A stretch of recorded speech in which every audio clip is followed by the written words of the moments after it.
is Shumirai Soda, and I'm a sophomore at Vanguard. I'm a pre-nursing major and a psychology minor, and I'm this year's club president for the Peacemakers Club, and this is my story. On January 23rd, 2001, in Harare, Zimbabwe, I was born. And a year after I was born, my parents moved us to Glendale, Arizona. And it was in Arizona where I learned about the love of Jesus and just the power of love. Before my family came to America, my father had moved before us, and he was going to school. And it was at school where he met my Aunt Debbie, who took him home to meet her mother, who I would later call my grandmother, who I would call Granny, or Nanny. And the way she says it is that when she saw my dad, she felt like she was giving birth again, and she knew that she had to take this man in as her own. So she let my dad stay with her, and so when the rest of our family came, we lived with her also. She was a white lady hosting a very African family and a predominantly Hispanic community. And despite all the differences we had culturally and physically, she loved us like her own. In 2008, my parents became pastors, and they moved us to California where they would pastor over the church here. And that's when my life really began to change and start taking form. It was very different living in California compared to Arizona because I noticed there was a lot of racial and ethnic differences.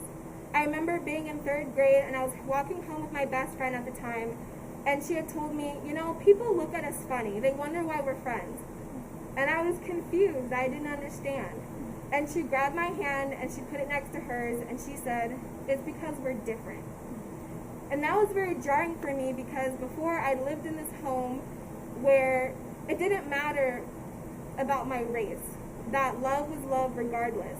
And so that was the beginning of when I had to start to realize that not everyone was going to like me because of my race, or people were going to think assumptions about me because of how I looked, and I was going to have to struggle with that for the rest of my life.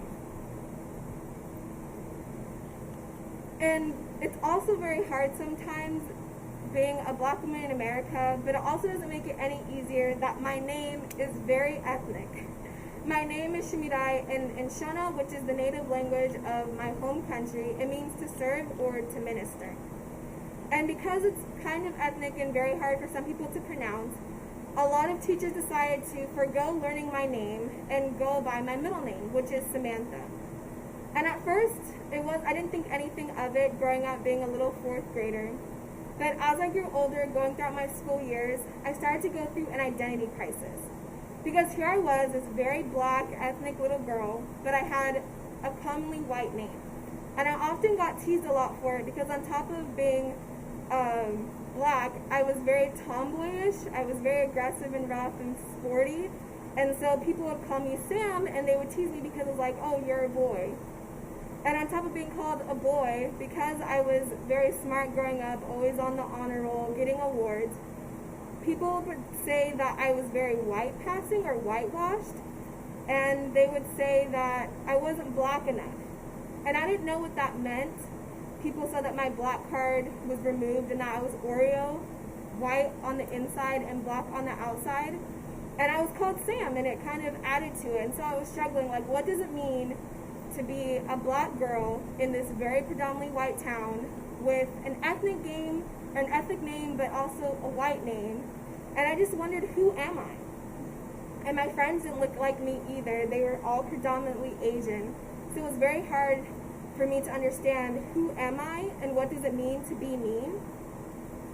And going into high school, God really let me find a place where I could discover who I am and really be on front of my identity.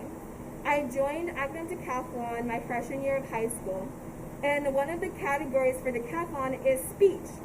And so because I'd never given speeches before, my coach decided to enter me into a speech contest. The rubric was very loose, and I could talk about anything I wanted to. And because of the time I was watching spoken word poetry, I decided to write a poem or a speech about growing up as a pastor's kid. That was the first time I ever had the opportunity to really express how I was feeling about growing up in a predominantly Christian home, especially being a pastor's daughter. And that speech actually won me first place at my very first speech contest, and as well as medaling for decathlon that year too when I competed. And I also did that speech in front of my church, which was very hard, but it really opened up a very needed, important conversation about relations and how we love people. Because sometimes we put titles in front of people, or we build up walls against them and assumptions, and it makes it very hard for us to commune together. And it was very hard for me to commune in church because there's all these expectations when I was just a kid. And after I had done the pastor's speech, I had written another speech about my name and the power of names and identity. And it was after writing that speech that I realized that I wanted to go by Shumirai, that I was no longer going to let people call me Sam, because that's not who I am. That's not, I mean, it's my name, but it's not the name that my parents wanted me to go by. And it has a very important meaning. My name means to serve God, and I didn't feel like I was able to serve God under Sam. And so that's why, I started going by Shumirai. And it also just helped me to open up more and own who I am, not only as an ethnic girl with an ethnic name, but even what it means to be Black in America. I had written another speech about growing up and feeling not pretty because of how I looked compared to everybody else. And God really just gave me this platform to really tackle into what I had been feeling and be able to come out in front of it. And I'm so very grateful for that opportunity and what Decathlon has done for me. In 2014, I gave my life to Christ, or I dedicated my life to Christ, more to say. Because I was a pastor's kid, I was practically born into the church, and I was just in church really because that's what my parents did. Of course, we'd have to go to church on Sundays. But in 2014, our sister church in Seattle had hosted an Easter conference that was ran by the youth. And I was fortunate enough to be able to go, and I was amazed by what God was doing with these kids. They were a little bit older than me, about 16, 18, so I was 13 at the time. And they truly just embodied the scripture of 1 Timothy 4:12, where it talks about, do not let anybody look down on you because you are young. They were just on fire for God. They were in the praise and worship team, they were singing, they were preaching, they were praying. And I was just amazed because all my life, I was like, church is really for older people. Being a Christian is like, when you're older, I didn't really understand what it meant to have my own walk with Christ and that I could be involved at such a young age. And after being at that conference, I was like, God, I want you to use me like you were using those kids. And I really just decided to take ownership of that and start serving the Lord. I ended up being on the praise and worship team. I started serving at a national level for hosting at conferences, and was very involved in our youth group. And I was just chilling. I was just serving the Lord. But in 2018, I have to say that was a year where I really wrestled with God, and I started struggling with my faith. 2018 was very hard for me because I had just gotten out of a really good year. 2017 was probably the best year of my life. I really started excelling academically and excelling athletically as well. In high school, I played 2 varsity sports, varsity track. I did shot put and discus, and I also did tennis. And I was really good at doing shot. I was being scouted by coaches as a sophomore. I was on the track to break my school's record for shot, which was 40 feet and 7 inches. I was very close. But then 2018 was my junior year, and in the beginning of the season, I had an injury. I had torn my meniscus on the lateral side on my right knee, and so I was no longer able to play, and I had to go under surgery. And it took a long time to get surgery. And before I had gotten the surgery and I first heard the news that, confirmed by the MRI, like you had torn a ligament or you torn your meniscus, I was still very hopeful because growing up in church, I believed in the power of prayer, and I've seen miraculous healings growing up in a Pentecostal church.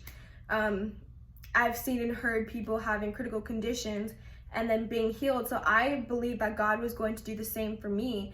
I prayed earnestly, and I really believed that God was going to fix my tear and I wouldn't have to go under surgery. But then that didn't happen. And to be honest with you, I was angry at God because I felt like I hadn't given him any reason to not heal me. to be honest with you, I thought I was the perfect Christian. I was a very studious student. I focused on my grades. I wasn't messing around with boys, and I was always following the rules. I was a very obedient child. I never rebelled, and I honored my parents. And in church, again, I was highly active on the praise and worship team, hosting a national level. I paid my tithes, did my 10% on a minimum wage job. I was even at the time the vice chair for my church's youth group.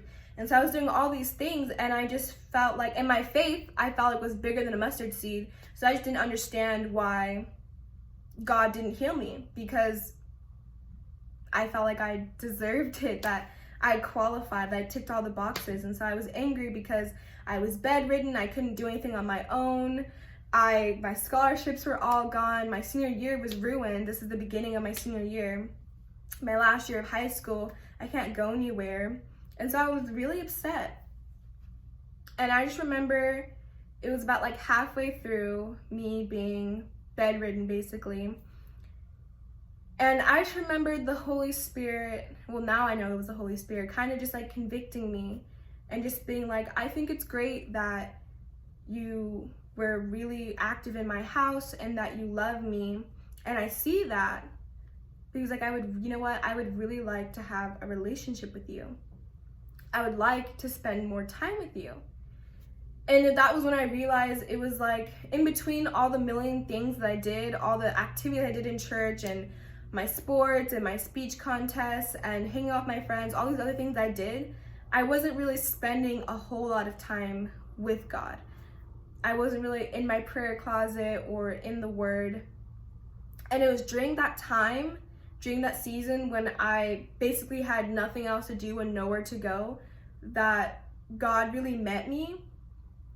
And I really developed a really strong relationship with Him. That was separate from my parents' connection with Him. That was even separate from the things that I was doing, and it was more about Him and I. And it was also around that time that college application season was coming up, and I was really praying and discerning, like, where should I go? What am I going to do for the rest of my life? Like, Lord, what path should I go on? And there was one college that I really, really wanted to go to, and I had kind of committed to it. But my friend, who actually ended up being my roommate here, and my decathlon coach, he was like, you should keep your options open. You should apply to other schools.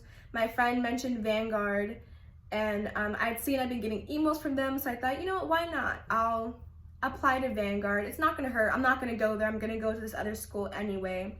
I remember going to an overnight for the college that I really wanted to go to, and I hated it. Everything felt off, and I just knew that it wasn't the place.